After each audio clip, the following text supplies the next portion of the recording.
شمامہ جذباتی لہجے میں بولی، اللہ پاک نے مجھے بے شمار نعمتوں سے نوازا ہے، جن میں سے ایک تمہارا ساتھ بھی ہے۔ چاپلوس کہیں کی۔ بسما نے کہا لگا کر اسے جذباتی کیفیت سے نکالا۔ شمامہ بھی مسکرا دی تھی۔ یونیورسٹی وہ صرف شمامہ کو دیکھنے آیا تھا۔ بلا شک و شبہ اس کا چہرہ نقاب میں چھپا ہوتا تھا، لیکن اب وہ چہرہ اس کے لیے انجان نہیں تھا۔ معاویہ نے اتنی بار اس کی ویڈیو دیکھی تھی کہ ہر سیکنڈ کی حرکت یادداشت میں محفوظ ہو گئی تھی۔ تمام تصاویر کو اتنی بار دیکھا تھا کہ چہرے کے ہر خلیے کی پہچان ہو گئی تھی۔ گلابی ہونٹوں پر دائیں جانب ایک چھوٹا سا تل تھا جو سرخ و سفید چہرے پر یوں جگمگا رہا تھا جیسے صاف موسم میں چودھویں کا چاند چمکتا ہے۔ اس سے نسبتاً 3-4 گنا بڑا تل بائیں کان کی لو سے 2-3 انچ نیچے اس جگہ پر تھا جہاں سے رخسار کی حدود شروع ہوتی تھی۔ اگر یاقوتی ہونٹوں کے ملنے سے بننے والی باریک لکیر کو فرضی طور پر ہونٹوں کی حدود سے آگے تک کھینچ دیا جاتا تو وہ مذکورہ تل سے مل جاتی۔ کانوں میں کالے نگوں والے ٹاپس تھے، گلے میں سفید چمکدار منکوں کا ہار تھا جس کی چمک اس کی جلد کی رنگت سے مات کھا رہی تھی۔ ہار میں دل کی شکل کا کالے رنگ کا کالا کٹ تھا جو سراہی دار گردن کے ساتھ چپک کر اپنی خوش قسمتی پر پھولے نہیں سما رہا تھا۔ گھنے سیاہ بالوں کی وضاحت کے لیے کالی گھٹا کی تشبیہ بھی ناکافی لگ رہی تھی۔ بال اس نے کھلے چھوڑے ہوئے تھے، البتہ دوپٹہ اس مہارت سے اوڑھا تھا کہ وہ سیاہ ناگ قید ہو گئے تھے۔ البتہ جب غصے میں آ کر اس نے دوپٹہ اتارا تبھی وہ بکھر کر کندھوں کے نیچے تک پھیل گئے تھے۔ اگر نیاگرا فال کے پانی کا رنگ گہرا سیاہ ہوتا تو ان زلفوں کے پشت پر پھیلنے کو اس سے تشبیہ دی جا سکتی تھی۔ گھنی بھویں کمان کی شکل میں مڑی ہوئی تھی جو سرما آلود آنکھوں کے تیز دھار تیروں کو ایک تسلسل سے سامنے والوں پر پھینک رہی تھی، اور پلکوں کی دلربا جھالر نے اس قتل و غارت کی کھلی چھٹی دی ہوئی تھی۔ وہ اونچے قد اور چھریری قامت تھی، جسمانی نشیب و فراز کھلے گاؤن میں مستور تھے، لیکن جب اس نے گاؤن اتار پھینکا تب پتا چلا کہ گاؤن نے کیا قیامت چھپائی ہوئی تھی۔ اچھا خاصا کھلا ہونے کے باوجود کالے رنگ کی قمیص چند مقامات پر مزید کپڑے کی متقاضی نظر آ رہی تھی۔ قمیص پر سفید دھاگے سے کڑھائی کی گئی تھی۔ کالی قمیص پر جس طرح سفید بیل بوٹے بھلے لگ رہے تھے، یوں ہی گورے بدن پر کالی قمیص بھی خوب جچ رہی تھی۔ شلوار کے پائنچوں پر بھی سفید دھاگے کا کام ہوا تھا۔ جوتے بھی کالے رنگ کے تھے جو پالش یا پھر اپنے مقدر پر نازاں ہونے کی وجہ سے لشکارے مار رہے تھے۔ پہلے اس کے چہرے پر حیرانی اور دہشت ابھری تھی، گھنی پلکوں کی جھالر نے مکمل کھل کر موٹی آنکھوں کے حجم کو وسعت دے دی تھی۔ اگر رنگ کا فرق نظر انداز کر دیا جائے تو اس وقت وہ آنکھیں دوپہر کے وقت کھلے ہوئے سورج مکھی کے پھول کی مشابہ لگ رہی تھیں۔ چہرے کی رنگت پہلے سے ہلکی گلابی تھی، غصے کی وجہ سے لال انگارہ ہو گئی تھی۔ کسی کا چہرہ ایک دم یوں رنگت تبدیل کر سکتا ہے، یہ منظر پہلی بار معاویہ کی آنکھوں نے دیکھا تھا۔ اور پھر اس کے گلاب کی پتیوں کے مشابہ ہونٹ لرزے، یوں جیسے نسیم سحری کے جھونکوں میں ہلکی سی شدت آنے پر سرخ گلاب کی شبنم سے تر پتی دھیرے سے ہلتی ہے۔ اگر معاویہ کو حسن کا معیار مقرر کرنے کی دعوت دی جاتی تو وہ بغیر جھجکے شمامہ کے سراپے کو کسوٹی قرار دے دیتا۔ غزالہ کو کچھ کہنے سے پہلے اس کی نگاہ کا زاویہ تبدیل ہوا اور معاویہ کی بدبختی پر مہر ثبت ہو گئی۔ اس کی نگاہوں میں نفرت، حقارت، بے بسی، غصہ، دہشت اور نہ جانے کیا کیا بھرا ہوا تھا۔ پہلے اس کی گفتگو میں طنز، شکایت اور شکوے کا اظہار ہوا جو بتدریج قہر و غضب میں ڈھل گیا تھا۔ اس ویڈیو کو پہلی بار دیکھنے کے بعد وہ ہمیشہ آواز بند کر کے دیکھتا تھا۔ شمامہ کے الفاظ کا سامنا کرنا اس کی بساط سے باہر تھا۔ وہ یونیورسٹی صرف اس کی قربت محسوس کرنے آیا تھا اور اسے غائب پا کر اس کا جی ڈوب گیا تھا۔ اسے کچھ معلوم نہیں تھا کہ پہلے پیریڈ میں پروفیسر صاحب نے کیا پڑھایا۔ وہ بس گاہے گاہے شمامہ کی خالی نشست کو گھور کر رہ جاتا۔ پروفیسر صاحب کے کلاس روم سے نکلتے ہی اس نے بھی جانے کا ارادہ کر لیا تھا۔ چلتا ہوں۔ کرسی کے دائیں جانب رکھے کتابوں کے بیگ پر ہاتھ رکھتے ہوئے اس نے اجازت طلب نظروں سے عقیل کی جانب دیکھا۔ عقیل نے پوچھا، کیوں کہ وہ نہیں آئی؟ معاویہ نے دھیرے سے سر ہلایا۔ جس بات کا علم ہو اس کی تصدیق کرنا بے مقصد فعل ہے۔ امی ابو سے بات کی تھی؟ عقیل نے دوسرا سوال پوچھا۔ ہاں، معاویہ کے لہجے میں مایوسی بھر گئی تھی۔ انہوں نے سختی سے انکار کر دیا ہے۔ ایک ڈرائیور کی بیٹی کو بہو بنانے کے بجائے انہیں میرا ساری زندگی کنوارا رہنا منظور ہے۔ عقیل کے چہرے پر دکھ نمودار ہوا۔ لمحہ بھر کی خاموشی کے بعد اس کے منہ سے بامشکل نکلا تھا، تو تو یہ کہ ابو جان کی نصیحتوں میں فرار کی راہ تلاش کر رہا ہوں۔ اپنی وجاہت عمارت کے خناس کو ہوا دے کر اس ساحرہ کے سحر کو توڑنے کی کوشش میں ہوں۔ دل کے واویلے کو غیر اہم جان کر دماغ کو جھوٹی تسلیوں سے بہلانے کی تگودو میں ہوں۔ پتہ نہیں کیا کیا کر رہا ہوں، اور ہر ترکیب ہیلا اور حربہ رائیگاں جا رہا ہے۔ وہ کیا کہتے ہیں، وہ نہیں بھولتے جدھر جاؤں، ہائے میں کیا کروں کدھر جاؤں۔ عقیل نے دکھتی نظروں سے معاویہ کے چہرے کو دیکھا۔ اسے یقین ہی نہیں آ رہا تھا کہ وہ معاویہ کو دیکھ رہا ہے۔ اگر کسی دوسرے کی زبانی اس نے معاویہ کی حالت کے بارے میں سنا ہوتا تو مر کر بھی یقین نہ کرتا۔ شمامہ کو اس نے بھی دیکھا تھا، بلا شک و شبہ وہ خوبصورت تھی، لیکن اس کا یہ مطلب بھی نہیں تھا کہ کوئی اسے دیکھ کر عقل و خود سے بالکل ہی بیگانہ ہو جائے۔ یونیورسٹی حسین و جمیل لڑکیوں سے بھری ہوئی تھی، بلکہ ان میں سے درجن بھر سے تو معاویہ کے تعلقات بھی رہے تھے، اور معاویہ کے نزدیک ان لڑکیوں کی اہمیت اتنی بھی نہیں تھی کہ قطع تعلق کے بعد کبھی ان کا ذکر بھی کیا ہو۔ اور اب وہ ایک ایسی لڑکی کے عشق میں مبتلا ہو چکا تھا جو اس کی شکل دیکھنے کی روادار نہیں تھی۔ یہی سوچ اس کے لبوں پر ظاہر ہوئی۔ بلا شبہ وہ خوبصورت ہے، لیکن اتنی بھی نہیں کہ اس کے بنا تم جینے کا مقصد ہی کھو دو۔ جانتے ہو وہ ابھی کلاس روم میں موجود نہیں، اور مجھے ہر طرف تاریکی کا راج دکھائی دے رہا ہے۔ لگتا ہے آج سورج طلوع ہوا ہی نہیں۔ اسی وقت بسمہ اور شمامہ کلاس روم میں داخل ہوئیں۔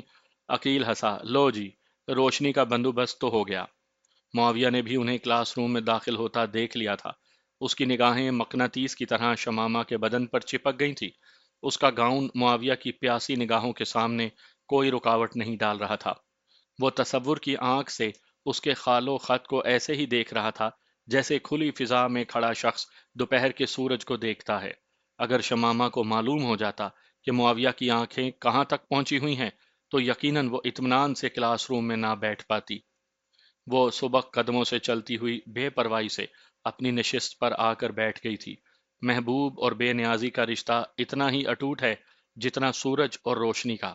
معاویہ بھی لڑکیوں کے سسکنے، آہوزاری اور منت سماجت کرنے پر بے نیازی سے کندھے اچکا دیتا تھا، اور اب شمامہ کی بے نیازی دیکھ کر اسے معلوم پڑ رہا تھا کہ چاہنے والوں کے لیے محبوب کی بے نیازی کتنی اذیت کا باعث بن سکتی تھی۔ پروفیسر صاحب کلاس روم میں داخل ہوئے، سبق شروع ہوا پھر ختم بھی ہو گیا، لیکن اس کا دماغ پروفیسر صاحب کے کسی لفظ پر گرفت نہیں جما سکا تھا۔ اگلا پیریڈ خالی تھا۔ کلاس روم میں ان دونوں کے سوا کوئی نہیں بچا تھا۔ سگریٹ ہی پلا دو، عقیل اس کی محویت میں مخل ہوا۔ معاویہ ایک دم اپنے لباس کی جیبیں ٹٹولنے لگا۔ سگریٹ کی ڈبی کے ناکام حصول کے بعد وہ اپنے بیگ کی جانب متوجہ ہو گیا تھا۔ اس میں بھی سگریٹ کی ڈبی موجود نہیں تھی۔ عقیل کی طرف دیکھتے ہوئے اس نے نفی میں سر ہلا دیا۔ عقیل نے پوچھا، سگریٹ لانا بھول گیا تھا یا جان بوجھ کر نہیں لائے؟ معاویہ نے منہ بنایا، جان بوجھ کر نہ لاتا تو تلاشی لینے کی کیا ضرورت تھی؟ یار تم تو بالکل بدل گئے ہو، ہر شوق اور مشغلے کو پسے پشت ڈال دیا ہے۔ مجھے تو ڈر لگ رہا ہے اگر شمامہ بی بی کا رویہ یوں ہی رہا تو خود کو کوئی نقصان نہ پہنچا بیٹھو۔ عقیل نے تشویش ظاہر کی۔ معاویہ نے اس کی تشویش پر کوئی رد عمل ظاہر نہیں کیا تھا۔ عقیل تفکر سے بولا، تمہاری خاموشی مجھے ڈرا رہی ہے، لیکن یاد رکھنا ہمارے مذہب میں خودکشی کرنا حرام ہے، اس لیے کچھ الٹا سیدھا کرنے سے پہلے مجھ سے مشورہ ضرور کر لینا۔ معاویہ کے ہونٹوں پر طنزیہ ہنسی نمودار ہوئی اور وہ دھیرے سے بولا، خودکشی تک حرام ہے یعنی یہ بھی ممکن نہیں کہ مر جاؤں؟ عقیل سرعت سے بولا، مرنا کسی مسئلے کا حل نہیں ہوتا۔ بزدل، ڈرپوک اور حالات کا مقابلہ نہ کرنے والے افراد موت میں راہ فرار ڈھونڈتے ہیں۔ اگر عارضی زندگی کے اختتام کے بعد ایک نئی زندگی کا آغاز نہ ہونا ہوتا تو خودکشی کو مسائل کے حل میں آخری انتخاب کے طور پر جگہ مل سکتی تھی، لیکن آخرت کی زندگی تو ہمارے ایمان کا جز ہے، اور اپنی جان لے کر دائمی عذاب کی خریداری یقیناً بہت گھاٹے اور خسارے کا سودا ہے۔ مجھے معلوم نہیں تھا کہ والدین کے علاوہ بھی کسی کو میری اتنی فکر ہوگی۔ اس کے چہرے پر نظریں جماتے ہوئے معاویہ نے ہنسنے کی ناکام کوشش کی۔ عقیل نے نشست چھوڑتے ہوئے کہا، چلو آج میں اپنے جیب خرچ سے تمہیں کڑک سی چائے پلواتا ہوں۔ معاویہ سر ہلاتے ہوئے اس کے ہمراہ کھڑا ہو گیا تھا۔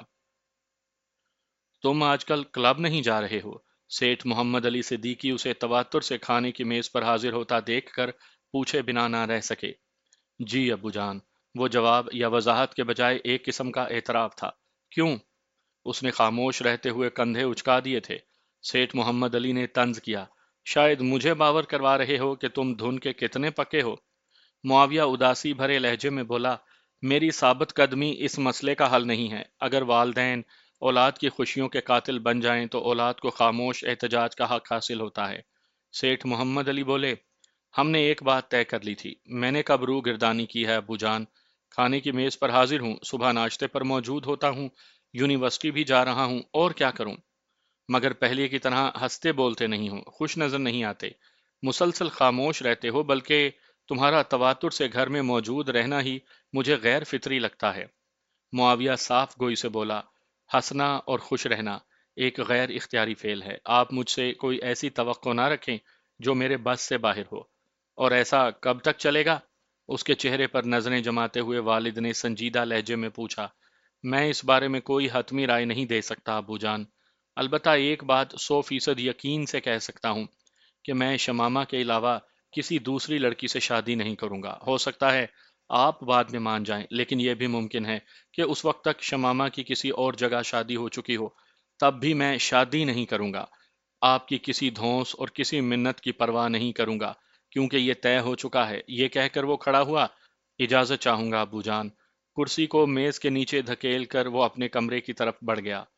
مجھے اس کے تیور ٹھیک نہیں لگ رہے، پتہ نہیں اس کلموہی نے کون سے جادو پڑھ کر پھونکا ہے۔ اس کے جاتے ہی عالیہ نے تشویش ظاہر کی۔ سیٹھ محمد علی نے اسبات میں سر ہلایا۔ اس کی حالیہ روزمرہ سے تو میں بھی کھٹک گیا ہوں۔ میں نے اسے دلائل کے میدان میں تو ڈھیر کر دیا تھا، لیکن اس کے تیور واقعی ٹھیک نہیں لگ رہے۔ عالیہ نے پوچھا، اس کا کوئی حل تو ہوگا؟ سیٹھ محمد علی عاشقانہ انداز میں بولے، تجویز تو وہی کام آ سکتی ہے جو ہماری والدہ محترمہ نے سوچی تھی کہ محترمہ عالیہ بیگم کو ہماری زندگی میں لے آئیں۔ البتہ سوچنے کی بات یہ ہے کہ عالیہ بیگم کی طرح کوئی ملے گی بھی کہ نہیں۔ آپ بھی نہ بس۔ عالیہ بیگم جھینپ گئی تھیں۔ جوان اولاد بھی نظر نہیں آتی۔ وہ فلسفیانہ لہجے میں بولے، کیا اولاد کے جوان ہونے سے باپ کی اپنی خواہشات ختم ہو جاتی ہیں؟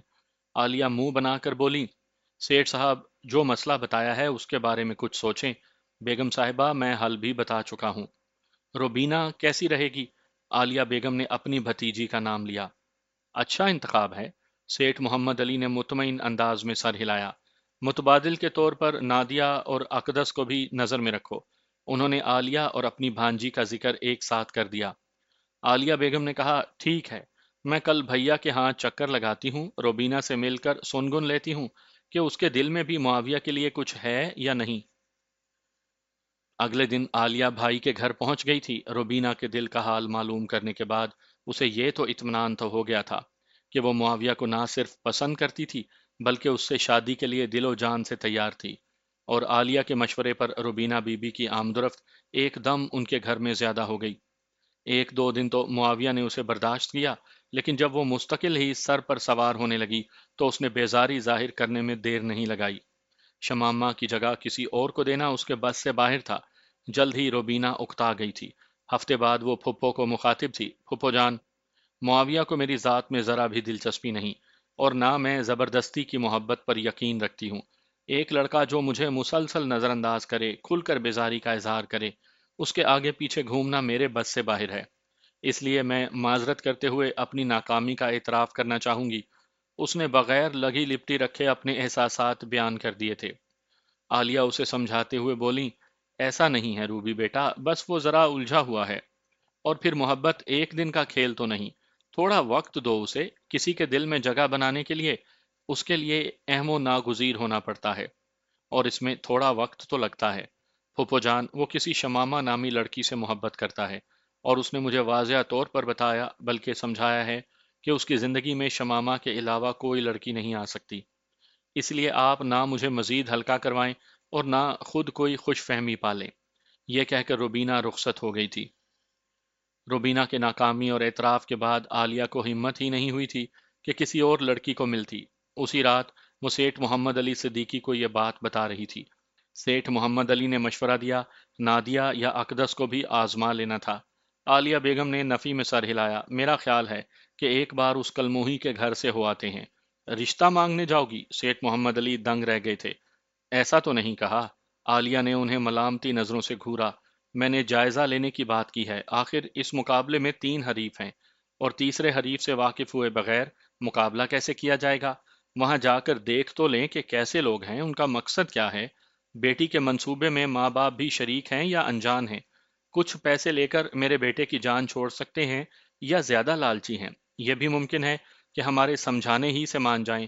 یقیناً دونوں خاندانوں کے درمیان فرق ان کی نظر سے بھی اوجھل نہیں ہوگا۔ اب بیٹے کے ساتھ ہم دونوں بھی ضد پکڑ کر بیٹھ جائیں تو یہ مسئلہ حل کیسے ہوگا؟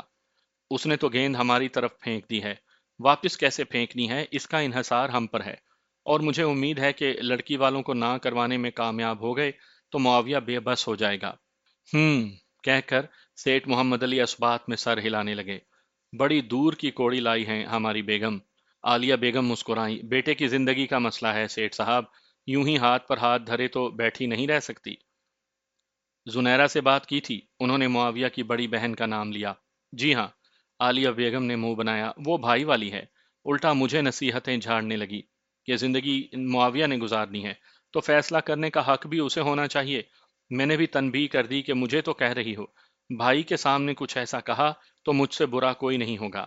محمد علی ہنسے۔ شاید اسی لیے کافی دنوں سے ملنے نہیں آ رہی۔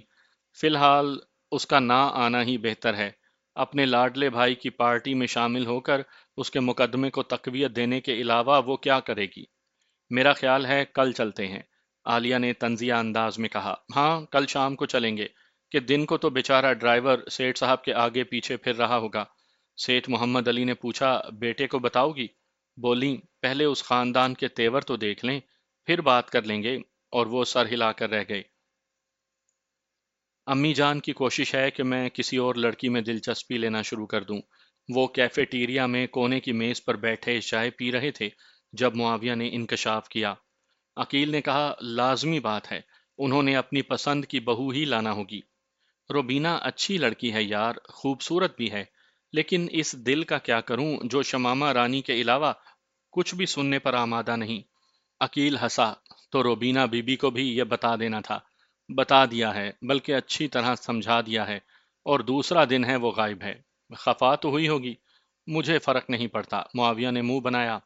یار، شمامہ کے بارے میں میرے خیالات عجیب قسم کے تھے، اور مجھے لگتا تھا یہ بہت مختلف لڑکی ہوگی، اور اب اس کا رویہ دیکھ کر میرا گمان یقین میں بدل گیا ہے۔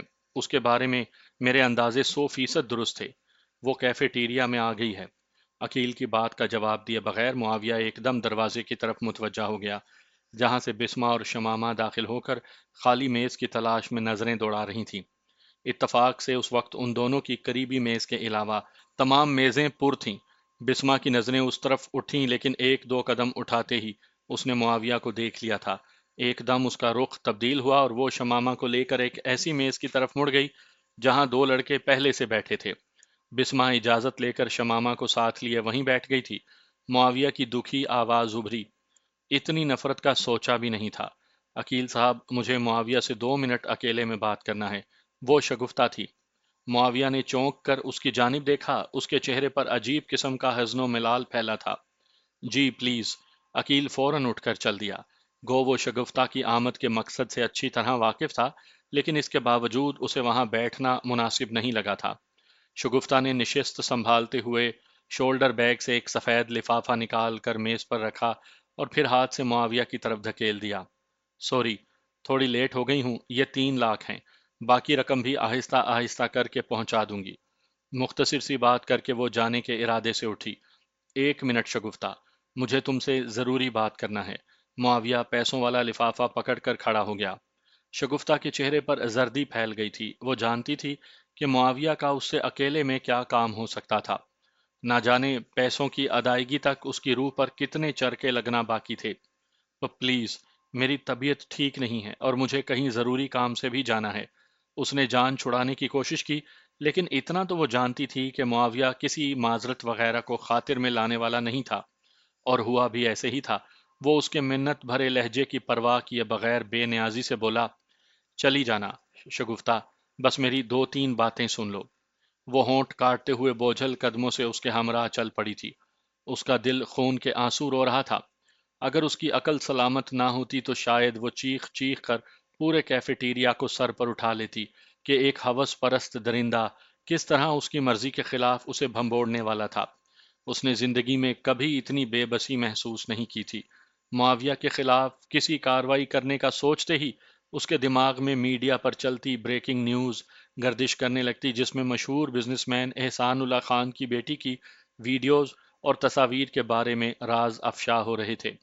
معاویہ کے قدم اسی ویران کونے کی طرف اٹھ رہے تھے جہاں وہ پہلے بھی ملا کرتے تھے۔ بیٹھو۔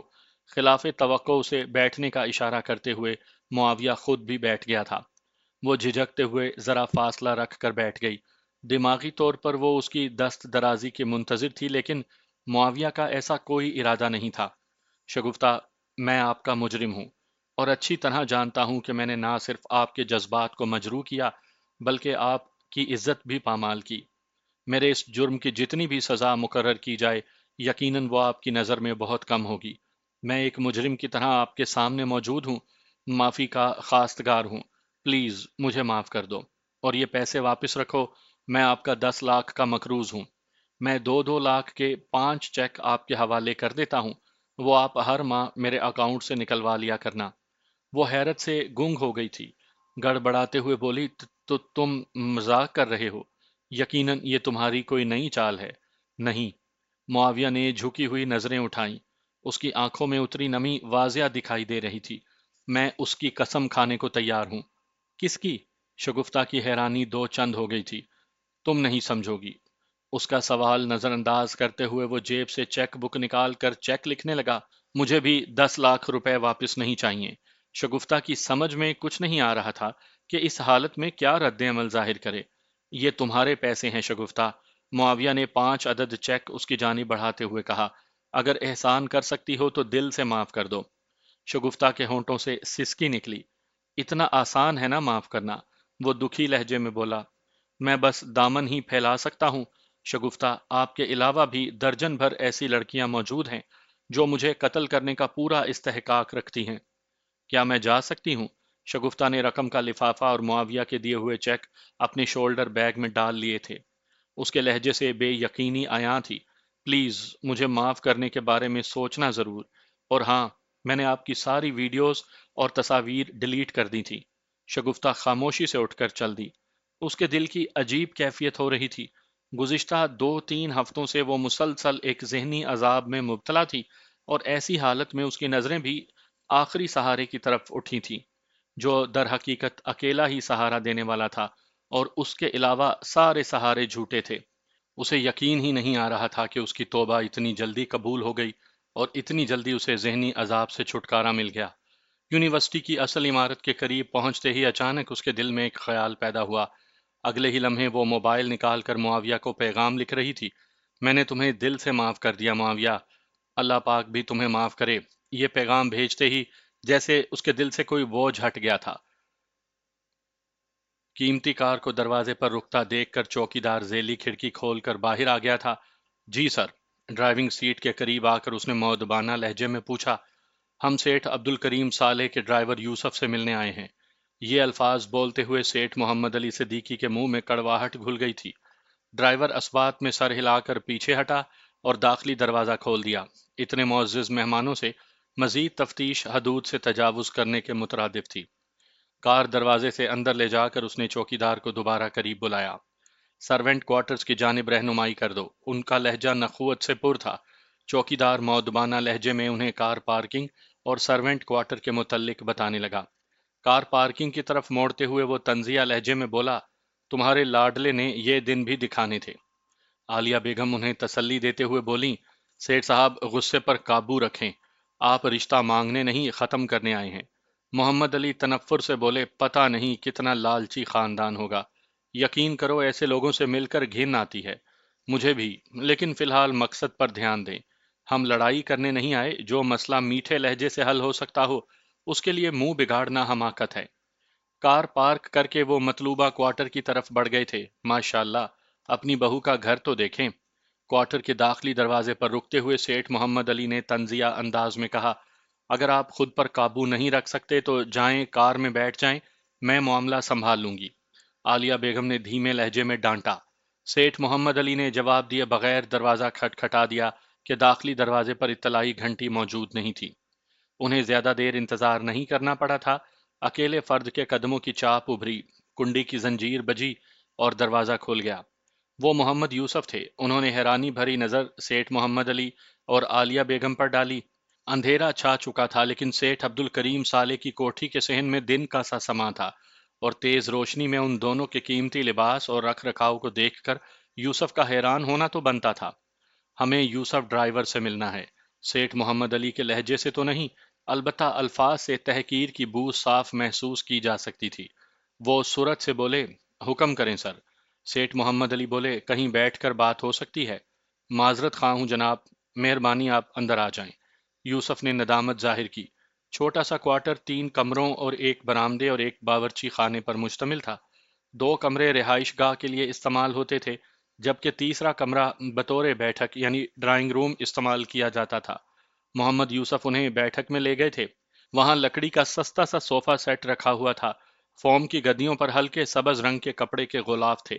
صوفے کے سامنے 2 لکڑی کی میزیں پڑی تھیں اور ان پر بھی سبز رنگ کے میز پوش بچھے تھے۔ شیشے کے 2 جگ اور 4 گلاس، یہ ساز و سامان بیٹھک کی کل کائنات تھا۔ البتہ وہاں صفائی نہایت بہترین انداز میں کی گئی تھی۔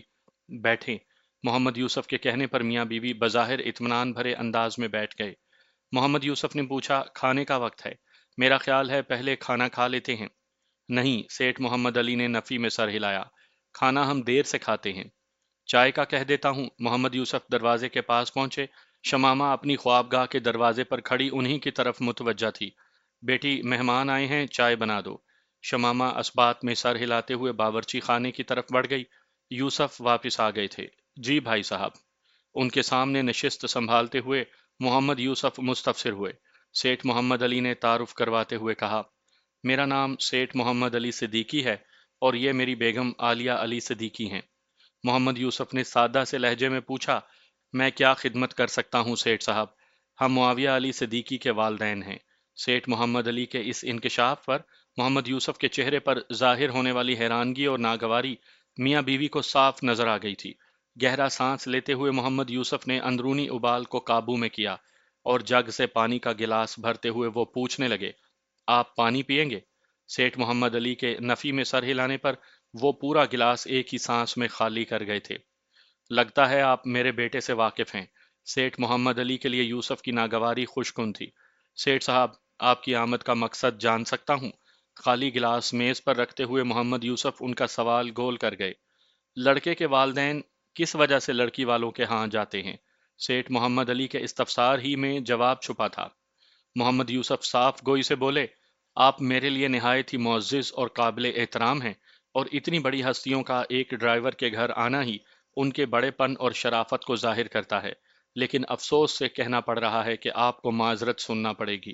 میری بیٹی کی تربیت اس نہج پر نہیں ہوئی کہ وہ اتنے بڑے گھر کی ذمہ داریاں سنبھال سکے۔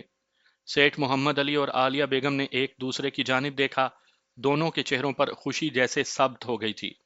وہ تو یہ بات محمد یوسف کو سمجھانے آئے تھے، اور یہاں محمد یوسف ان سے معذرت کر رہے تھے۔ سیٹھ محمد علی بے تحاشا خوشی پر قابو پاتے ہوئے بولے، آپ بیوی سے مشورہ کریں، بیٹی سے پوچھیں، پھر انکار کریں۔ ابو جان، چائے تیار ہے۔ شمامہ دروازے کے قریب آئی تھی، لیکن غیر مرد کی وہاں موجودگی کی وجہ سے سامنے نہیں آئی تھی۔ نہ وہ انہیں جانتی تھی اور نہ ان کی آمد کے مقصد سے واقف تھی۔ محمد یوسف نے دروازے کے قریب جا کر اوٹ میں کھڑی شمامہ کے ہاتھ سے چائے کے برتن لیے۔ ان کی پیٹھ ہوتے ہی عالیہ بیگم اور سیٹھ محمد علی ایک دوسرے کو دیکھ کر اطمینان بھرے انداز میں مسکرا دیے تھے۔ چائے پیالیوں میں ڈال کر ان کے حوالے کرتے ہوئے محمد یوسف دھیمے لہجے میں بولے، سیٹھ صاحب، کیا آپ کو لگتا ہے کہ ایک ڈرائیور کی بیٹی اتنے بڑے خاندان میں جچے گی، یا آپ جاننے والوں کے سامنے کھلے دل سے اس کا تعارف کروا سکیں گے اور اولاد ہونے کے بعد اپنے پوتے پوتیوں کو ہنسی خوشی اس چھوٹے سے کوارٹر میں آنے کی اجازت دے سکیں گے؟